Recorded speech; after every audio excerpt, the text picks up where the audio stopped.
দোলের আগের রাতে কেন হয় ন্যাড়াপোড়া? নিছক কি মজা, নাকি তার পেছনে রয়েছে কোনো যুক্তি? জানা আছে ন্যাড়াপোড়ার ইতিহাস কি বলে? টেকের যুগে ন্যাড়ার ছড়া খুব বেশি শোনা না গেলেও বেশ কয়েক বছর আগেই হৈ হৈ করে পাড়ায় পাড়ায় ন্যাড়াপোড়ার আয়োজন করা হতো।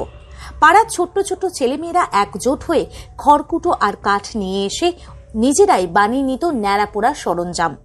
তারপর সবাই মিলে একসঙ্গে বলতো, আজ আমাদের ন্যাড়াপোড়া, কাল আমাদের দোল, পূর্ণিমাতে চাঁদ উঠেছে, বলো হরি বল। কিন্তু এই ন্যাড়াপোড়ার ইতিহাসটা কি জানা আছে? কেন হয় এই ন্যাড়াপোড়া?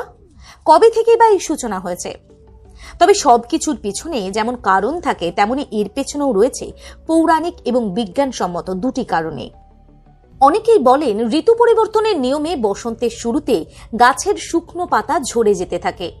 ঝরে যাওয়া শুকনো লতা পাতা জঞ্জাল একত্রে পুড়িয়ে নতুনের সূচনা করাই হলো চাঁচর বা ন্যাড়াপোড়ার মূল লক্ষ্য। তাই শুকনো খড়কুটো পাতা, যাকে এক কথায় বলে বুড়ির ঘর, তা জ্বালিয়ে এই উৎসব পালিত হয়। দোল ও হোলি নিয়ে নানা মতভেদ আর ফারাক থাকলেও এই রঙের উৎসবে মেতে ওঠার আগেই পালিত হয় হোলিকা দহন। এই হোলিকা দহনই হলো বাংলায় ন্যাড়াপোড়া। দোলের আগের দিন রাতে পালিত হয় এই উৎসব। এর পেছনে রয়েছে আধ্যাত্মিক তাৎপর্য। ভারতের বিভিন্ন হিন্দুভাষী রাজ্যে বহু বছর ধরে হোলির আগের দিন হোলিকার কুশপুতুল পোড়ানোর রেওয়াজ চলে আসছে। কোন কোন পণ্ডিতের মতে হোলিকা দহন উৎসবের সূচনা হয়েছিল পাঞ্জাবের মুলতান অঞ্চলের প্রহ্লাদপুরী মন্দিরে। এমনকি আদিম সবর জাতির জীবনচর্চার সঙ্গে যুক্ত ছিল এই চাঁচর। কিন্তু এই প্রথা শুরু হয়েছিল কিভাবে, সেই কাহিনী কি জানা আছে কারো? এর পৌরাণিক উৎস কিন্তু রয়েছে স্কন্ধ পুরাণে। পুরাণে কথিত রয়েছে, প্রাচীনকালে ঋষি কাশ্যপ এবং দিতির দুই পুত্র হিরণ্যাক্ষ এবং হিরণ্যকশিপুর বেশ দুর্নাম ছিল। তাদের একমাত্র বোন হোলিকাও তাই ভাইদের চেয়ে কিছু কম ছিলেন না। রাক্ষস রাজা হিরণ্যকশিপু তার প্রজাদের পূজা অর্চনা করা বন্ধ করে দেন। অমরত্ব লাভের জন্য তিনি ব্রহ্মার তপস্যা শুরু করেন। তার তপস্যায় খুশি হয়ে ব্রহ্মা তাকে 5টি ক্ষমতা দান করেন। ব্রহ্মার দেওয়া এই 5টি বরে হল, কোনো মানুষ বা কোনো প্রাণী তাকে মারতে পারবে না, ঘরের ভেতরে বা ঘরের বাইরে তার মৃত্যু হবে না, তার মৃত্যু দিনেও হবে না, রাতেও হবে না, অস্ত্র দ্বারাও হবে না, এমনকি শস্ত্র দ্বারাও হবে না। হিরণ্যকশিপুর মৃত্যু জমিতেও হবে না, জলেও হবে না, শূন্যেও হবে না। আর এই বর পাওয়ার পরই হিরণ্যকশিপুর অত্যাচার আরো বাড়তে থাকে। কিন্তু তার সন্তান প্রহ্লাদ বিষ্ণুর পরম ভক্ত ছিল, তাই প্রহ্লাদকে হত্যা করার সিদ্ধান্ত নেন তিনি। তার জন্য নিজের বোন হোলিকার সাহায্য নেন হিরণ্যকশিপু। হোলিকা ব্রহ্মার কাছ থেকে একটা শাল পেয়েছিলেন। এই শাল তাকে সব সময় রক্ষা করবে বলে জানিয়েছিলেন ব্রহ্মা। হোলিকা বলেন, তিনি প্রহ্লাদকে নিয়ে আগুনের মধ্যে বসবেন। শাল থাকায় তার কিচ্ছু হবে না, কিন্তু প্রহ্লাদ পুড়ে ছাই হয়ে যাবে। সেই প্রহ্লাদকে নিয়ে হোলিকা আগুনে প্রবেশ করেন, আর তখনই গায়ের শালটি তার কাছ থেকে প্রহ্লাদের গায়ে গিয়ে পড়ে। তাই প্রহ্লাদের কিচ্ছু না হলেও পুড়ে ছাই হয়ে যান হোলিকা।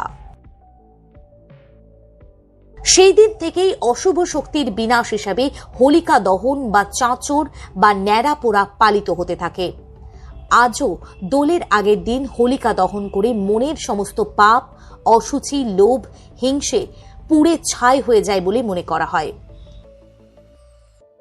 এরপর অবশ্য কিভাবে নৃসিংহ রূপ ধারণ করে খোদ বিষ্ণু এসে হিরণ্যকশিপুকে হত্যা করেন, সে কাহিনী রয়েছে ভিন্ন। তাই ন্যাড়াপোড়া হলো মন্দের ওপর ভালোর জয়ের প্রতীক। যুগ যুগ ধরে এই রীতি দেশের সংস্কৃতির সঙ্গে পালিত হয়ে আসছে। তাই ন্যাড়াপোড়ার পর সবাই সেই ছাই শরীর আর কপালে ছোঁয়ায়। বিশ্বাস করা হয় যে এতে অশুভ শক্তির ছায়া জীবনের ওপর পড়বে না।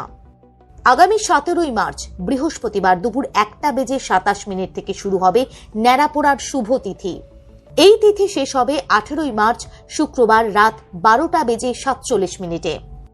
অন্যদিকে বিজ্ঞানে বিশ্বাসী মানুষজনের বক্তব্য, ন্যাড়াপোড়া বা দোল সবটাই হয় বসন্তকালে। আর বসন্ত মানেই বাতাসে বিভিন্ন রোগ জীবাণুর আগমন ঘটে। কারণ এই সময়টা শীত চলে গিয়ে পুরোপুরি গরমও আসে না, আবার শীতের কাঁপুনিও থাকে না। তাই এই সময়টাতে খুব সাবধানতা অবলম্বন করতে হয়। ঠান্ডা গরমের মাঝামাঝি সময়ের মধ্যে দিয়ে যেতে হয় সর্দি, কাশি, বিভিন্ন ধরনের ফ্লু, জল বসন্ত, গুটি বসন্তের মতো নানান রোগ দেখা দেয় এই সময়। এছাড়াও চারিদিকে গাছের পাতা ঝরার একটা আদর্শ সময় এই বসন্তকাল। তাই শুকনো গাছের পাতা জড়ো করে একদিকে জঞ্জাল পরিষ্কার হয়, অন্যদিকে আগুন জ্বালানোর ফলে বাতাসে ভেসে বেড়ানো রোগ জীবাণু তাপের সংস্পর্শে এসে নষ্ট হয়ে যায়। তাই বিজ্ঞানসম্মতভাবে এটি সব দিক দিয়ে ভীষণই ভালো পরিবেশ বান্ধব একটা প্রথা। তবে কারণ যাই হোক, ন্যাড়া পোড়ার একটা আলাদা মাহাত্ম্য রয়েছে, আলাদা যুক্তি আর আলাদা আনন্দও রয়েছে। তাই সেটাই মনে করিয়ে দেয় রঙিন বসন্তের কথা, দোলের কথা। দোলের আগমনের বার্তা নিয়ে আসে এই ন্যাড়া পোড়া।